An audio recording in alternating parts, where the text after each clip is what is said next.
5절에서 8절까지의 말씀입니다. 마태복음 6장 5절에서 8절까지의 말씀을 한 절씩 교독해서 보겠습니다.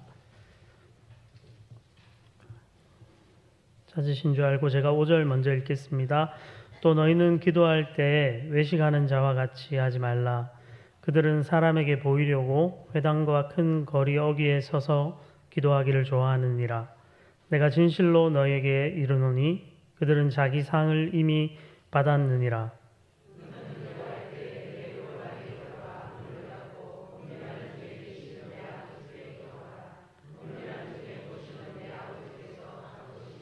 또 기도할 때 이방인과 같이 중언부언하지 말라. 그들은 말을 많이 하여야 들으실 줄 생각하느니라.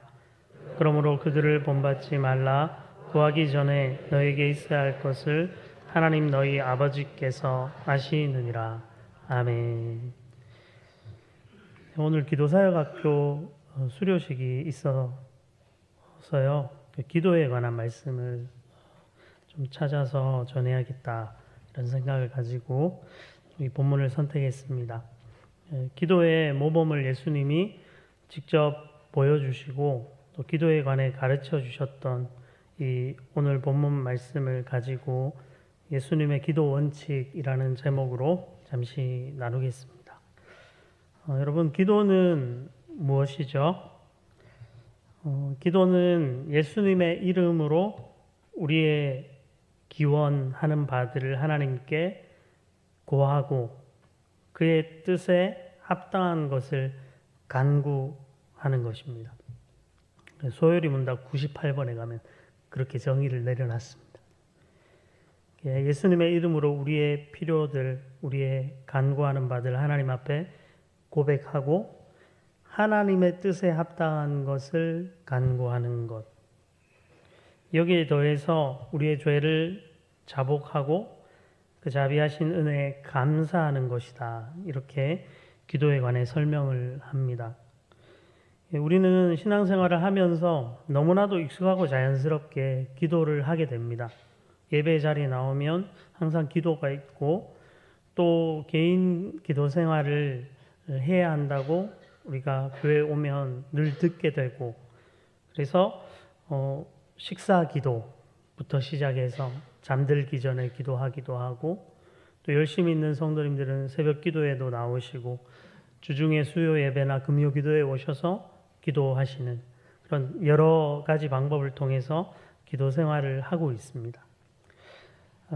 그렇다면 예수님은 우리가 이렇게 기도하면서 하나님 앞에 신앙생활할 때 어떤 기도에 관한 원칙을 우리에게 가르쳐주고 계신가? 오늘 본문에서 한 3가지 정도 한번 살펴보면 좋을 것 같습니다. 첫째로는 오늘 본문이 이렇게 시작하죠. 또 너희는 기도할 때 6절에도 너는 기도할 때 7절에도 또 기도할 때 이렇게 같은 문장을 반복하고 있습니다. 3번 반복하면서 기도할 때가 있다는 것을 이야기하시죠. 기도하는 때가 있어야 한다. 그러니까 기도할 만한 상황이 닥쳐서 기도하는 건 어떻게 보면 자연스럽고 당연한 일이죠. 드라마 같은 데 보면 예수님 안 믿어도 급한 일 막 생기면 하나님 찾잖아요. 예수님을 믿는 하나님의 또 자녀들은 기도할 때를 가지고 있어야 한다는 것이죠. 이것은 예수님이 스스로 모범을 보이신 것입니다. 오늘 본문 마태복음에는 그런 전후 배경이 잘 안 나오지만 같은 본문을 기록한 누가복음에 가면 이 말씀, 이 가르침을 예수님이 기도를 마치신 뒤에 제자들의 질문을 듣고 하시거든요. 예수님은 또 누가복음 22장 39절에 가보면 습관을 따라서 기도하신 것으로 성경에 이렇게 표현을 하고 있습니다. 항상 습관처럼 기도의 때를 가지고 기도를 하셨죠. 대부분이 산에 가서 기도하셨어요. 예수님 보면 산기도를 우리가 한국 교회가 많이 한 것인데 예수님을 따라서 그렇게 한 것인데요. 예수님께서 기도하실 때 때를 정하고 습관을 따라서 하셨던 것처럼 우리 신앙생활, 우리의 경건한 삶에서 또 기도의 영역에서 습관을 가지고 기도를 하셔야 한다. 그것이 첫 번째 원칙이 되겠습니다. 습관적으로 기도하려면 정해진 시간이 있으면 좋겠죠. 그래서 새벽 기도에 꾸준하게 오신다든지, 저 같으면 뭐 이게 목회하기 전에 직장 생활할 때는 퇴근할 때 교회에 들려서 이제 거의 대부분 기도를 하고 집에 이제 가거나 그랬거든요. 그렇게 한다든지, 예배를 마치고 조금 더 남아서 기도를 하고 돌아간다든지, 자기만의 때를 이렇게 정하면 좋을 것 같습니다. 여기 기도사역학교 수료하신 우리 훈련생들이 앞에 계신데 4주 정도 이론, 이렇게 기도에 관한 이론을 배우시고 그 다음부터 아마 한 3월, 2월 말부터 지금까지 한 주에 하루 1시간을 작정하셔가지고 기도사역 헌신표에 본인 이름을 쓰시고 그 시간에 기도할 때를 정하셔서 기도를 하셨을 거예요. 제가 설교 준비하면서 그 기도사역 헌신표 어딘지 아시죠? 그 로비에 화장실 그 중간에 게시판 거기 보면 딱 붙어 있습니다. 제가 칸을 세봤습니다. 몇 칸인가? 한 주에 월요일부터 주일까지 여기 칸으로 1시간 단위로 돼 있거든요. 수요예배 금요기도의 시간 빼고 127칸 있고, 지금 현재 우리 성도님들이 몇 칸을 채워놨을까요? 52칸이 채워져 있습니다. 그것도 다 세봤어요. 그럼 몇 칸 남죠? 75칸이 남아 있습니다. 그래서 물론 여기 이제 기도사역 훈련 받으신 성도님도 매우 많으시고 거의 대부분 아마 받으셨을 것 같은데 기도의 때를 내가 지금 잃어버리고 있었다면 기도사역 헌신표가 저기 밑에 기다리고 있습니다. 가셔가지고 1시간 이렇게 작정하셔서 기도의 때를 정하시고 기도하면 참 좋겠다, 이런 생각을 합니다. 두 번째로는 예수님의 기도 원칙 두 번째는 은밀하게 기도하라는 것입니다. 5절과 6절에 그런 말씀을 하고 계시거든요. 은밀한 기도. 5절에서 은밀한 이 기도 생활에 반대되는 외식하는 기도에 대해 예수님이 먼저 그렇게 해서는 안 된다는 이야기를 하시죠. 외식하는 자라고 되어 있는 이 말은 무대 위의 연기자를 말하고 위선자, 이런 의미를 가지고 있습니다. 그래서 이들이 기도 생활하는 것을 남들에게 보여주기 위해서 하고 그 보여줌의 목적은 뭐죠? 칭찬을 받기 위한 것이었습니다. 우리가 누구나 타락한 죄인이고 자기중심적이고 사람들의 인정과 칭찬을 원하기 때문에 신앙의 영역, 경건생활의 영역에서도 사실 다른 사람들에게 보이려는 위험성을 항상 가지게 됩니다. 저처럼 목회자의 자리에 있으면 성도님들이 항상 보고 계시잖아요. 이게 의식이 돼요. 의식이 됩니다. 의식이 되어가지고 어떻게 조금 경건하게 잘 보여질까, 이런 생각을 그냥 저도 모르게 할 때가 있습니다. 눈치 볼 때도 생기고. 근데 경건한 이 삶, 하나님 앞에 서는 이 기도 생활의 모습들을 남들에게 보이기 위해 하는 것을 하나님은 좋아하지 않으시는 것 같아요. 그래서 은밀한 중에 골방으로 들어가서 문을 닫고 하나님 아버지께 기도하라고 오늘 6절에서 말씀을 하고 있습니다. 왜 골방으로 들어가 문을 닫고 은밀한 중에 계신 하나님 아버지께 기도를 하라고 하실까요? 그것은 우리의 기도를 들으셔야 할 분은 하나님이시기 때문에 그렇죠. 물론 공예배에서 우리가 대표 기도를 하거나 하면 다른 성도님들이 그 기도를 듣고 뭐 은혜 받을 때 참 많습니다. 저도 이렇게 예배 중간에 대표 기도 하실 때 참 은혜 될 때 많거든요. 그런 경우도 있지만 기본적으로 기도를 들으시는 분은 하나님 아버지시기 때문에 하나님과 나만 있으면 되는 거예요, 사실. 다른 사람들이 내 기도를 들을 큰 이유가 없는 것입니다. 하나님이 들으시면 되니까. 그러니까 골방으로 들어가서 문을 닫고 은밀한 가운데 하나님께만 기도하면 되는 것이죠. 그런 곳으로 가면 비로소 더 깊고 진실한 은밀한 기도를 할 수 있는 것입니다. 남들에게는 전혀 꺼낼 수 없는 그런 기도의 제목들을 골방으로 들어가서 하나님께 아뢰일 수 있는 것이죠.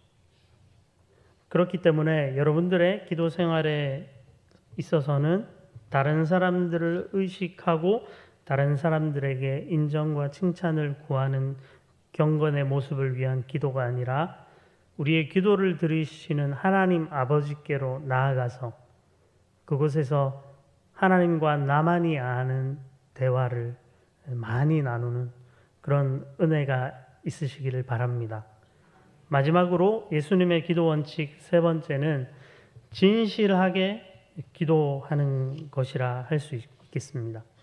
7절과 8절에서 그런 말씀들을 하고 있는데 먼저 부정적인 얘기를 먼저 하죠. 7절에 이방인과 같이 중언부언하지 말라. 이렇게 해서는 안 된다는 얘기를 하십니다. 여기 중언부언하지 말라. 기본적인 뜻은 말을 많이 하지 말아라. 이런 의미가 됩니다. 근데 말을 많이 하지 않는데 똑같은 말을 몇 번이고 반복하는 것을 이제 중언부언이라는 이 단어에서 의미를 찾을 수 있거든요. 그래서 똑같은 말을 계속 반복하는 것, 그렇게 기도할 필요 없다는 것입니다. 시간을 많이 들여서 기도하는 것이 좋다고 누구나 생각을 합니다. 틀린 말은 결코 아닙니다. 기도 생활, 경건 생활에 많은 시간에 기도를 하는 것은 분명 유익이 있는데, 그러나 많은 시간의 기도를 위해서 같은 말만 계속하는 것은 안 된다는 것이죠. 그 말은 우리의 기도가 풍성해야 한다는 것입니다. 나 자신에게 이렇게 국한되지 않고 내 가족 기도에 국한되지 않고 여러 성도님들을 위해서, 교회의 여러 사역들을 위해서, 전도와 선교를 위해, 나라와 민족을 위해, 그 외에도 우리가 구할 수 있는 그 많은 기도 제목을 가지고 하나님 앞에 나가면 자연스럽게 기도의 시간들이 길어지고 또 같은 말을 반복하지 않고 하나님 앞에 드릴 수 있을 것입니다. 그러므로 하나님 앞에 기도하실 때 똑같은 기도의 제목을 반복해서 구하는 것, 물론 응답이 필요해서 계속 구할 수 있겠지만 그것보다는 우리 안에 있는 그 진실한 마음으로 하나님 앞에 필요한 것들을 구하시면 될 것입니다. 근데 8절 말씀이 우리에게 조금은 의문을 던져주죠. 8절을 우리 한 번 더 같이 읽어보면 좋겠습니다. 시작. 그러므로 그들을 본받지 말라. 구하기 전에 너희에게 있어야 할 것을 하나님 너희 아버지께서 아시느니라. 아멘. 기도에 관한 예수님의 이 가르침 속에 8절 말씀을 우리가 이렇게 듣게 되면 그러면 하나님이 다 아신다면, 우리가 구하기 전에 다 아신다면 왜 기도해야 하는가, 이런 단순한 질문이 생기게 됩니다. 하나님이 아시니까 같은 말을 반복하지 않기 위해 우리에게 있어야 할 것을 아시기 때문에 반복하지 않아도 된다. 동의되지만 다 아시는데, 구하기 전에 이미 아시는데 왜 기도하라고 하시나? 성경은 왜 심지어 쉬지 말고 기도하라고 하는가? 기도는 정보 전달을 위한 것이 아닙니다. 그리고 또 다른 한편으로 하나님께 무언가를 얻어내기 위한 수단이 1차적으로 아니에요. 기도는 그러면 무엇이죠? 기도는 하나님과의 교제, 사귐, 대화를 할 수 있습니다. 제 딸이 초등학교 1학년이 오래돼가지고 학교에 갔는데요. 요즘 학교는 되게 좋습니다. 그 어플을 부모들이 이렇게 깔게 해서 하이클래스라는 어플이 있거든요.